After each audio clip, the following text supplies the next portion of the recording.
धनंजय मुंडेंना वाचवण्यासाठी आता प्रतिमोर्चे काढले जात आहेत। कुठल्याही जाती धर्माचा माणूस असू द्या, कायद्यापुढे तो मोठा नसतो।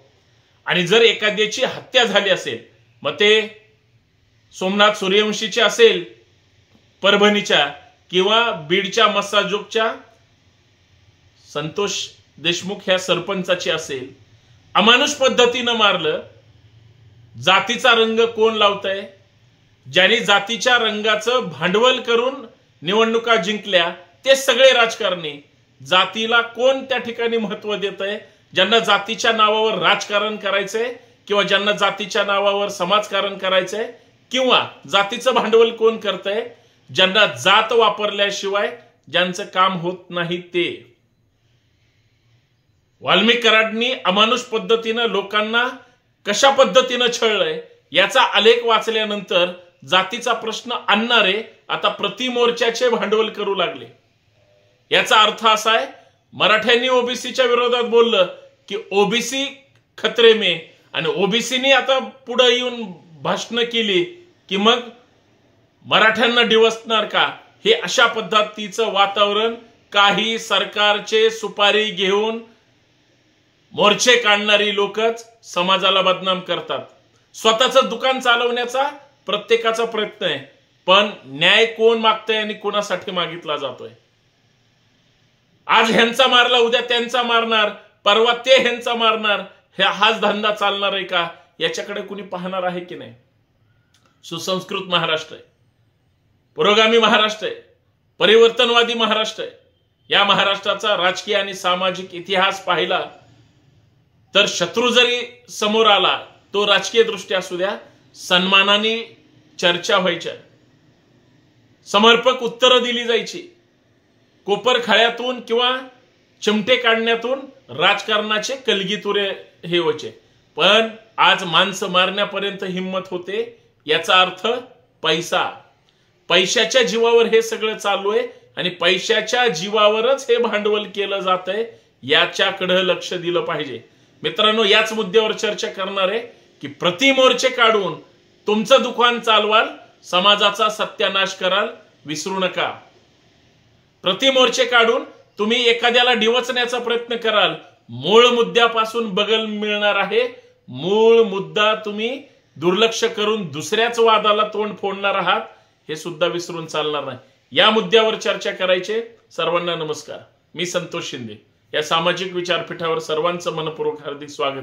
विनंती एवढीच आहे, व्हिडिओ शेवटपर्यंत पहा, व्हिडिओ जास्तीत जास्त शेअर करा, सगळ्यात महत्त्वाचं बेल आयकॉन प्रेस करायला विसरू नका, चॅनल सबस्क्राइब करायला विसरू नका।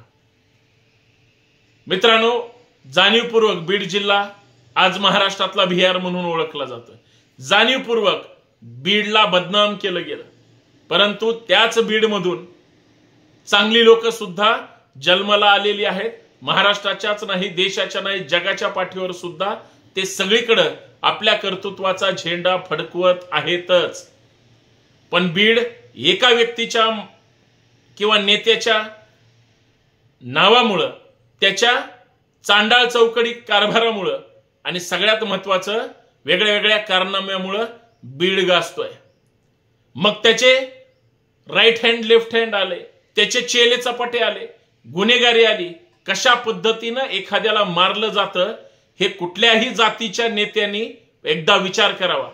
साधी गाडीवर दगड पडली तर तुमचे हातभर फाटते, त्या माणसाचा कसा लाथा बुक्क्यांनी किंवा हत्यारांनी जीव घेतला, अत्यंत विवळत त्या व्यक्तीला मारलंय, आणि तुम्ही सत्ताधारी नेत्याची सुपारी घेऊन जर प्रतिमोर्चे काढणार असाल तर तुम्ही कपाळकरंटी आहात, हे लक्षात ठेवा। काही गरज नाही कुणी मोर्चे काढायची। आमदार सुरेश धस असतील, किंवा आमदार क्षीरसागर असतील, किंवा आमदार सोळंकी असतील, किंवा खासदार बजरंग सोनवणे असतील, या तिथल्या लोकांनी हे प्रकरण महाराष्ट्रासमोर प्रामाणिकपणे ज्या पद्धतीने आणलं, कुठल्या पक्षाचा इथं विषय नाही, सत्ताधाऱ्यांच्या विरोधात हे काही कुभांड नाही। एका व्यक्तीला ज्यावेळेस अमानुष पद्धतीने मारलं जातं त्यावेळेस व्यवस्था त्या ठिकाणी बोलण्याचा प्रयत्न करते, तेवढंही कळत नाही तुम्हाला। तुम्ही एवढे मनाचे करंटे कसे काय झालात की तुम्हाला आरोपीची जात त्या ठिकाणी महत्वाची वाटते.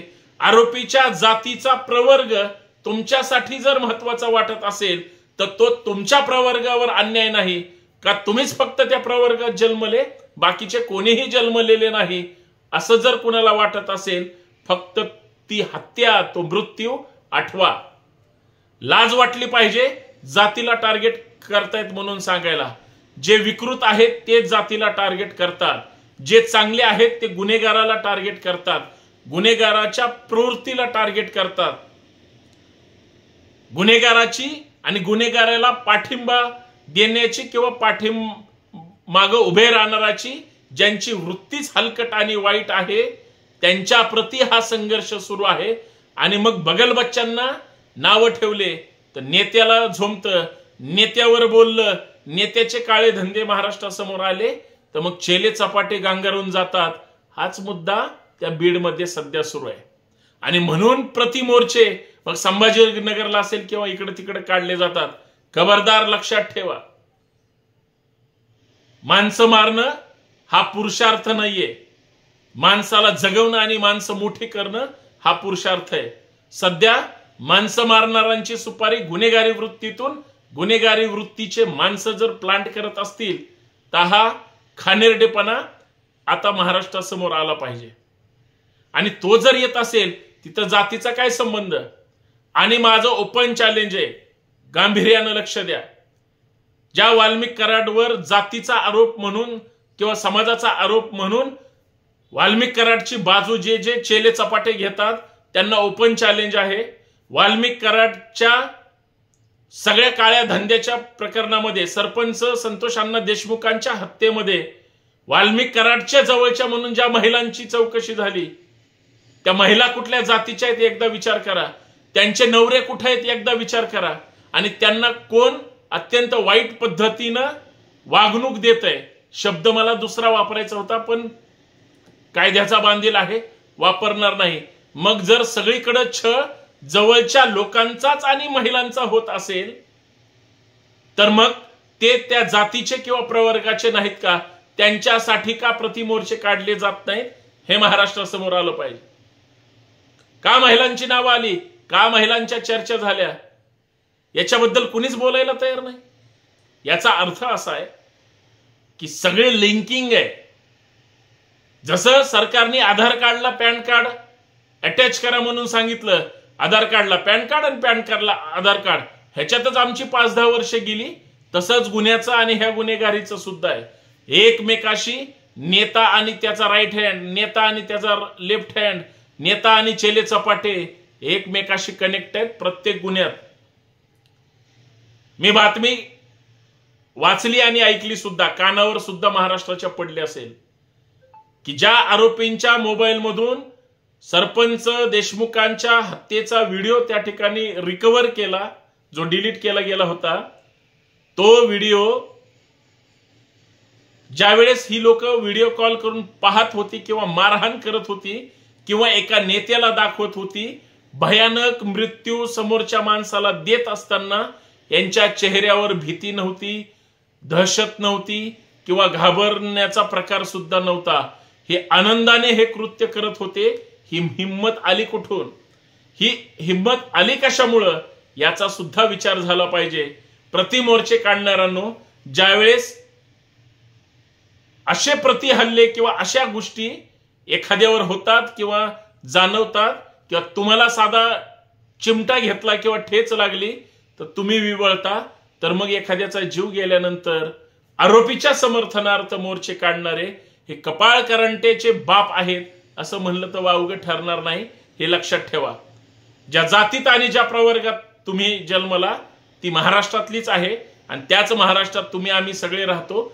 आपण ही त्याच जातीत प्रवर्गात जन्माला येतो, वेगळं सांगायची गरज नाही. गुन्हेगार म्हणून जो जन्माला येतो तो विकृत असतो, हे फक्त लक्षात ठेवायचं आहे. कारण हे जर लक्षात नाही ठेवलं आणि हे जर तुमच्या लक्षात नाही आलं तर तुम्ही माणसं वाचवू शकणार नाही, माणसं मारणाऱ्याचे समर्थक होऊ शकता. लक्षात ठेवा.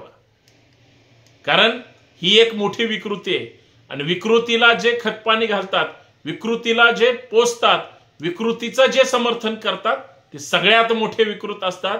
जे आत्ता प्रतिमोर्चे काढणाऱ्यांनी लक्षात ठेवावं. धन्यवाद.